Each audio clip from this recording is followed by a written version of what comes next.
Hi, I'm Dina, and welcome to the channel 3 Dina Animation Stories. If you enjoyed today's story, make sure to support us. Dear friends and loyal companions of the Dina Story channel, today I will narrate a short story by one of the famous and stylistic American writers, titled, Why Don't You Dance? This story was written by Raymond Carver, a contemporary American poet and writer. I invite you to listen to the story. In the kitchen, he poured another drink and looked toward the bedroom set in the yard.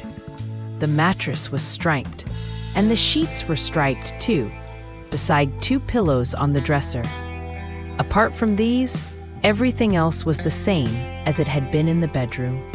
The nightstand and the reading lamp, on his side, his own side, her side. As he sipped his whiskey, he thought about these things. The dresser stood a few steps down from the bed.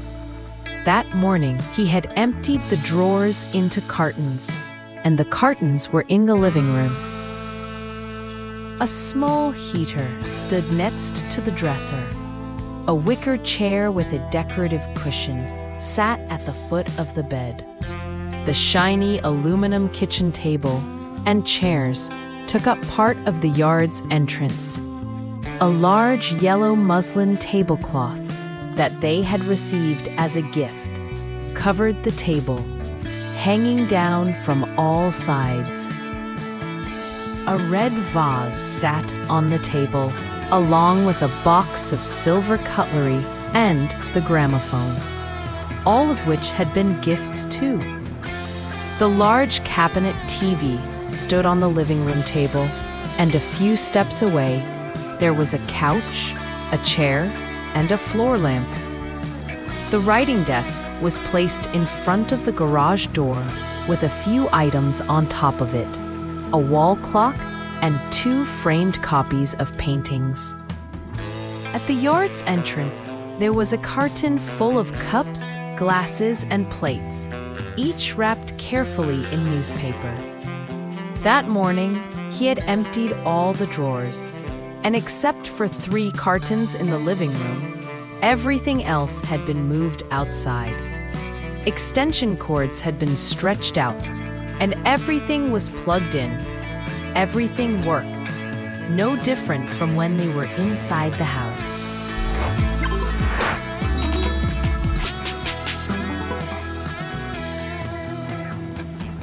From time to time, a car would slow down, and people would stare curiously, but no one stopped. He said to himself, if I were them, I wouldn't stop either. The girl said to the boy, he must be desperate. The boy and the girl were buying furniture for their small apartment. The girl said, let's go see how much he wants for the bed. The boy said, and maybe the TV. The boy drove up and stopped in front of the kitchen table.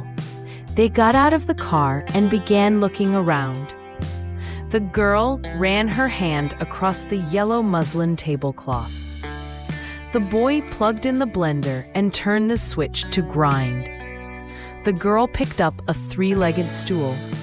The boy turned on the TV and adjusted it a little, then sat down on the couch to watch. He lit a cigarette. The boy looked around. He flicked the matchstick into the grass. The girl sat down on the bed, took off her shoes, and lay down. She imagined she saw a star.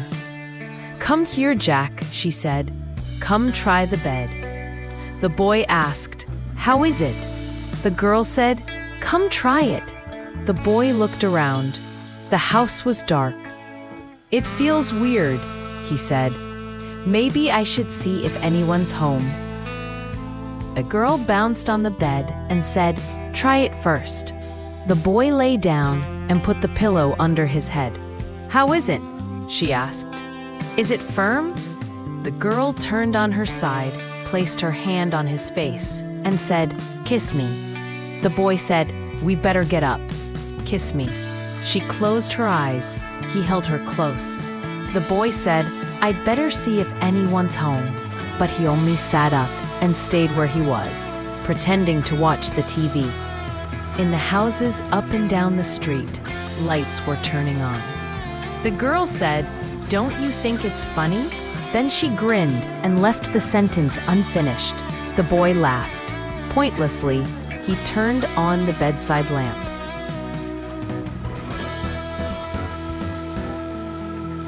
The girl brushed away a mosquito with her hand, and just then the boy stood up, tucked in his shirt, and said, "I'll go see if anyone's home." "I don't think anyone is, but if someone is, I'll ask how much these things cost." The girl said, "Whatever he says, offer $10 less. You always have to do that. And besides, they must be desperate." The boy said, "The TV is really nice." The girl said, "Ask how much it is." The man came walking up the sidewalk, carrying a grocery bag. He had bought sandwiches, beer, and whiskey. He saw the car parked in the driveway and the girl lying on the bed. He saw the TV was on and the boy standing on the porch. "Hello," he said to the girl. "You've seen the bed? It's a good bed." "Hello," said the girl, standing up. "I was just trying it." She ran her hand over the bedspread. "It's really a good bed." "Yeah," said the man. "It's a good bed." He set down the bag and took out the beer and whiskey. The boy said, "We thought nobody was home. We want the bed and probably the TV. Maybe the desk too. How much for the bed?" "I was asking 50, the man said. "Would you take 40? asked the girl. "Sure," said the man, 40. He took a glass from the carton and unwrapped the newspaper around it. He opened the whiskey. The boy said, "What about the TV? 25?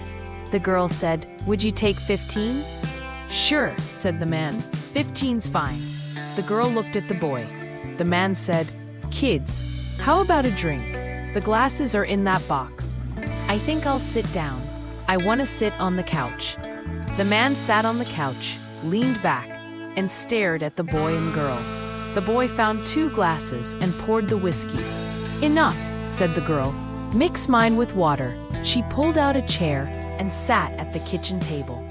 "That faucet has water," said the man. "Turn it on." The boy came back with the watered whiskey, straightened his shoulders, and sat down at the kitchen table. He grinned, but didn't touch his glass. The man stared at the TV, finished his drink, and poured another. He reached out to turn on the floor lamp, and at that moment, his cigarette slipped from between his fingers and fell between the cushions.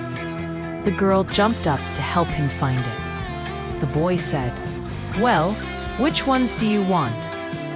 He took his checkbook from his pocket and held the pen to his lip as if thinking. "The desk," said the girl. "How much for the desk?" The man waved his hand as if to say it was a silly question. The girl said, "Come on, give us a price." He looked at them sitting at the table in the lamplight, and there was something in their faces, either kindness or meanness. He couldn't tell which. The man said, "I want to turn off the TV and put on a record. I'll sell the record player too. Cheap. Name your price." He poured more whiskey, opened a can of beer, and said, "I'll sell it all." The girl held out her glass, and the man filled it. "Thank you. You're such a nice man," she said. The boy said, "This stuff really gets to your head. I'm already feeling it." He raised his glass and gently swirled it. The man finished his drink and poured another, then went to find the records. He said to the girl, "Pick one." He held the records out to her.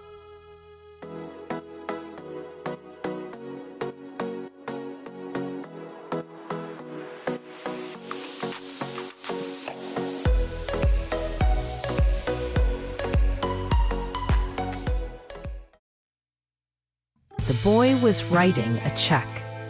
The girl just picked one at random. None of the names meant anything to her. She got up and sat down again, not wanting to stay still. The boy said, "Okay, I'll write the check, all right?" "Go ahead," she said. They drank. They listened to the record. Then the man put on another record. He decided to say, "Kids, why don't you dance?" But he only said, "Why don't you dance?" The boy said, "We can't." "Come on," said the man. "This is my yard. You can dance if you want." The boy and the girl put their arms around each other and began moving up and down the driveway, dancing. When the record ended, they turned it over. And when that side ended too, the boy said, "I'm drunk." "No, you're not," said the girl. The man flipped the record again. "I am drunk," said the boy. The girl looked at the boy and then at the man. "Come on, get up and dance," she said. When the man stood up, the girl came toward him with open arms. "They're watching us," she said. "That's all right. This is my house," said the man. "Yes," said the girl. "Let them watch." Yes, they thought they had seen everything there was to see, but they hadn't seen this. He felt the girl's breath. He said, "I hope you'll be happy." The girl closed her eyes, then opened them again, pressed her face against his shoulder, and pulled him closer.